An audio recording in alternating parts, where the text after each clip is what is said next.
ऐसा नहीं कि आज हम 4 बजे उठे, कल 7 बजे उठे, पर फिर मन को आप कंट्रोल नहीं कर पाएंगे।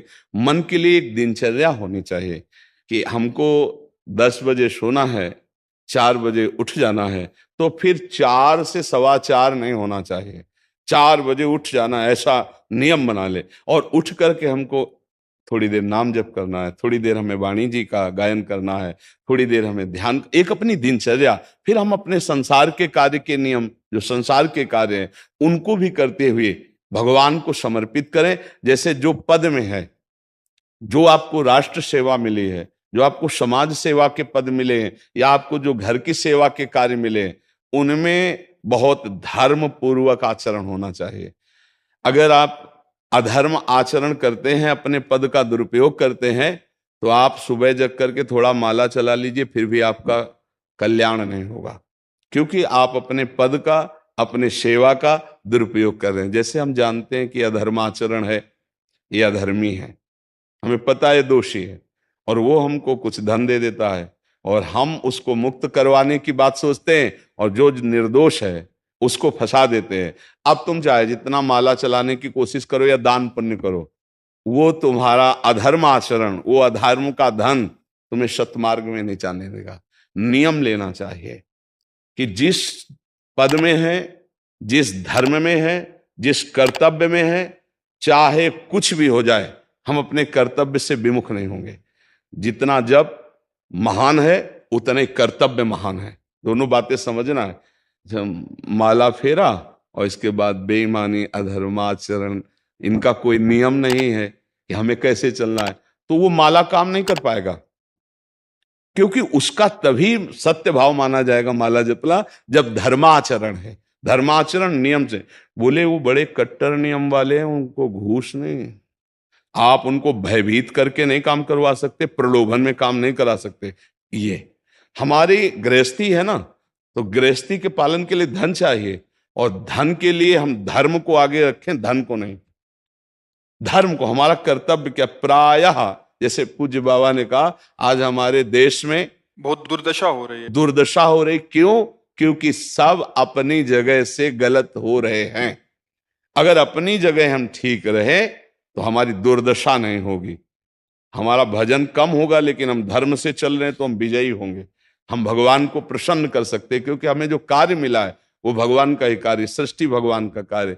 जैसे नए बच्चे कुछ वकालत पढ़ रहे थे, तो यहाँ के प्रश्न किया था कि हम जानते हैं कि वो दोषी नहीं है, हम जानते हैं कि वो दोषी है, पर दोषी हमें पैसा दे रहा है, तो हम वकालत पढ़ी इसीलिए, हम उसको जिताएंगे, तो ये क्या कोई पाप है? तो उनका खुला पाप है।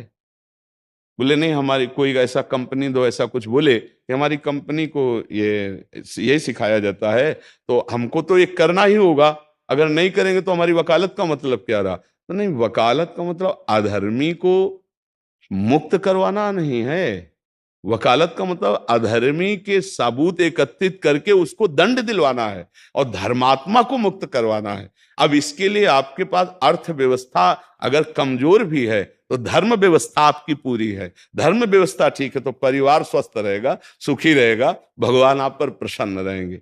अच्छा, फिर हमने तर्क रखा कि जैसे आपकी बहन के साथ कोई गलत व्यवहार करे, आपको पता है, और वो आपको 10 लाख रुपया घूस दे, तो क्या आप उसका पक्ष लेंगे?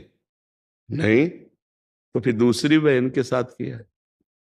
अब यहां विचार करना है ना, अपने भाई का अगर कत्ल किए हो, मुझे पता हो कि ये दोषी है, तो क्या हम पैसे से उसको मुक्त करने देंगे? लगेगा कि जान की बाजी लगा देंगे, और तुम्हें हम, ऐसे ही एक गरीब आदमी की किसी ने हत्या की, तो आपका पक्ष बनता है। पर यह ज्ञान कहां मिलेगा? बिना अध्यात्म के ज्ञान तो मिलेगा नहीं। ज्ञान तो इस बात का मिला कि कैसे पैसा कमाया जाए। अच्छा, वो पैसा यदि अधर्म से आया है तो आपकी दुर्दशा कर देगा, आपकी बुद्धि भ्रष्ट कर देगा। तो जो बाबा कह रहे हैं कि आज हमारे समाज की बड़ी दुर्दशा हो रही, उसका कारण यही है कि हमें अध्यात्म का ज्ञान नहीं, हमें धर्म का ज्ञान नहीं, और बड़ी बड़ी गलतियां हो जाती है। बिल्कुल पता है आदमी निर्दोष है, और हम धन के प्रभाव से उसको दंड दे देते हैं। वो दंडा भगवान जब आपको पलट कर देंगे तो आप सह नहीं पाओगे। उसका परिणाम बहुत बुरा होता है। तो इसलिए समाज को चाहिए अपने अपने कर्तव्य का पालन करते हुए एक नियमावली बना ले। जैसे कुछ दुकानों का नियम होता है कि वहां फिक्स रेट होता है, नहीं होता? वहां ये नहीं चलेगा कि कसम से कहते हैं कि तुम्हें हम अपना जान करके कि 100 रुपया मीटर ये मिला है, हम बिल्कुल मुनाफा नहीं ले रहे। नहीं, झूठ क्यों बोल रहे हो? दुकान खोले हो मुनाफा के लिए, झूठ क्यों बोल रहे हो? नहीं लेंगे मुनाफा, हम जितने का लाए हैं उससे मुनाफा लेंगे, पर 120 रुपया मीटर देंगे, कपड़ा बढ़िया है, नाप फिट है, इससे नीचे नहीं उतरेंगे, हमें सफाई देने की जरूरत नहीं है कि हम कसम खाते हैं या ऐसा। हम जानते हो ये बिजली है, दुकान है, नौकर लगे हैं, तो इसका मुनाफा लेने के लिए दुकान खोलें, कोई दान करने के लिए तो नहीं। तो सबको पता है मुनाफा लेगा, लेकिन एक फिक्स दाम, उसे 10-20 रुपया का मुनाफा लेकर के हम उसको बेच रहे हैं। लेकिन झूठ क्यों बोले? बोले झूठ के बिना धंधा नहीं चलता। नहीं, ऐसा नहीं है। अब असत्य बोलोगे तो उससे जो आपको मुनाफा मिलेगा वो आपकी बुद्धि भ्रष्ट करेगा।